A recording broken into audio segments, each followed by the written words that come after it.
Bonjour, bonjour, je suis Isabelle et vous êtes bien sur la chaîne de l'Ours Lumière. Dans la vidéo précédente, je vous ai raconté mes débuts avec Annabelle. Je vous ai également proposé une méditation pour vous aider à vous ancrer à la terre et à vous reconnecter au ciel, à l'univers. Aujourd'hui, je vous propose de poursuivre le récit de mon parcours. J'ai continué mes initiations en Reiki jusqu'au 3e niveau. Comme pour les étapes précédentes, l'initiation se termine par un échange de soins. À ce moment-là, ma maître Reiki me partage une vision qu'elle a eue. Elle a vu des croix partout sur moi. Elle m'explique que je peux utiliser ce symbole, qu'il est particulièrement puissant. De mon côté, je ressens les énergies de plus en plus intensément. Peu de temps après, un matin, je fais un rêve marquant. Un être lumineux pose son index sur mon cœur, tandis qu'un autre pose sa main dans mon dos. À mon réveil, mon cœur me semble ouvert. Je ressens une légère douleur dans la poitrine. Je ne comprends pas ce qui m'arrive. Je contacte alors ma maître Reiki. Elle m'explique que j'ai reçu un cadeau précieux. Selon elle, un canal christique et un canal angélique se seraient ouverts.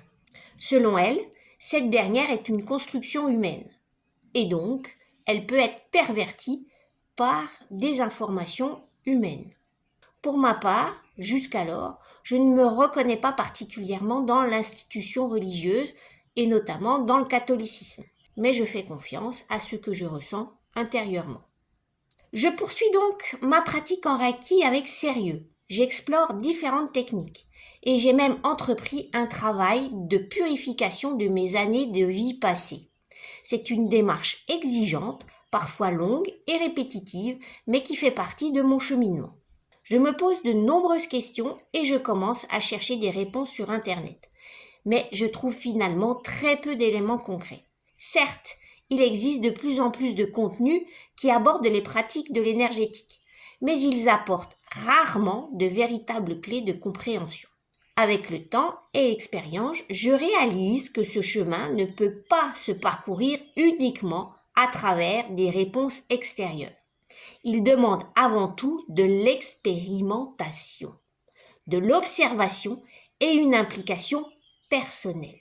C'est une démarche intérieure qui nécessite de la patience pour intégrer pleinement chaque apprentissage.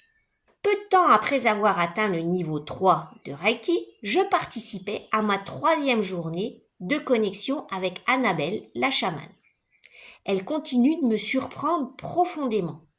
Lors de cette séance, elle m'explique que le Reiki ne serait pas adapté pour moi, que selon ses esprits, ce canal ne me correspond pas.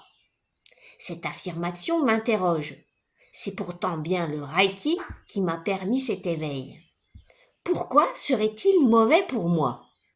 Elle me parle aussi de son amie Sophie, qui est énergéticienne comme elle.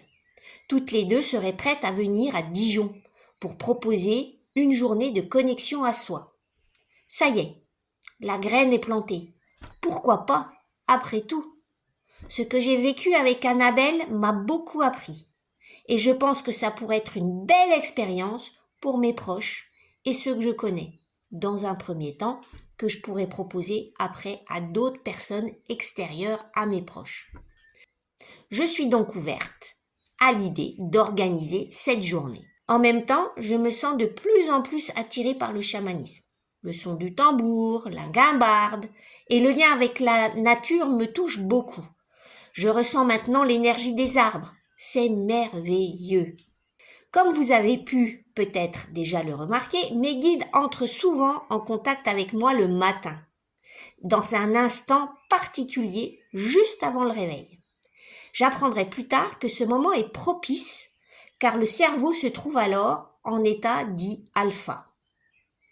Cet état fait en sorte que nous sommes plus réceptifs.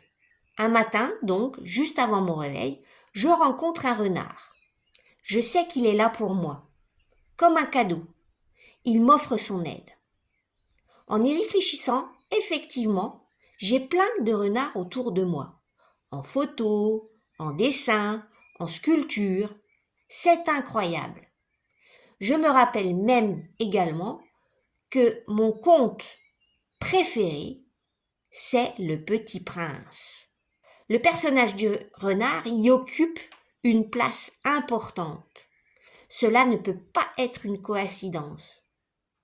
Il était déjà présent, mais je n'en avais pas conscience.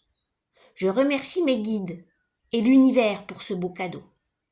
Le renard est maintenant à mes côtés et m'accompagne. Je suis en lien avec la forêt.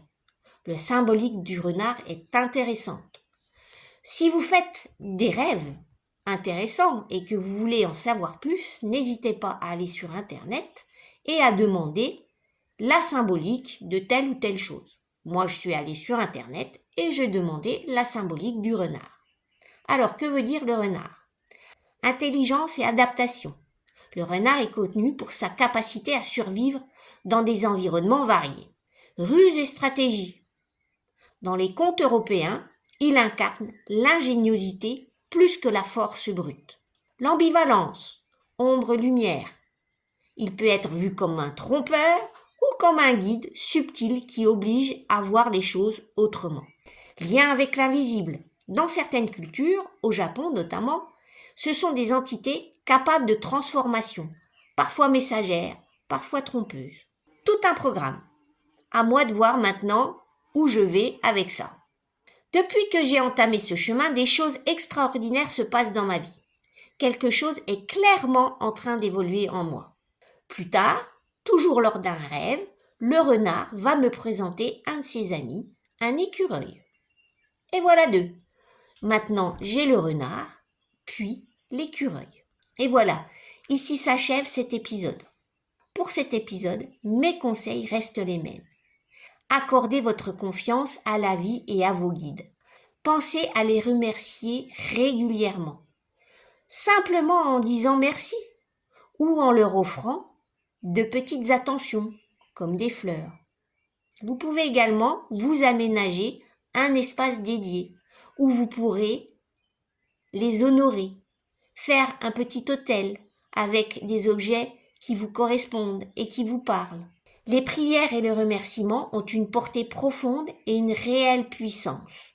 Comme d'habitude, vous pouvez me laisser vos messages et vos ressentis. Vous pouvez également venir me voir si vous en ressentez le besoin. Les énergéticiens ne feront jamais le chemin à votre place, mais ils peuvent vous accompagner pour vous aider à grandir. C'était l'Ours Lumière et je vous dis à bientôt.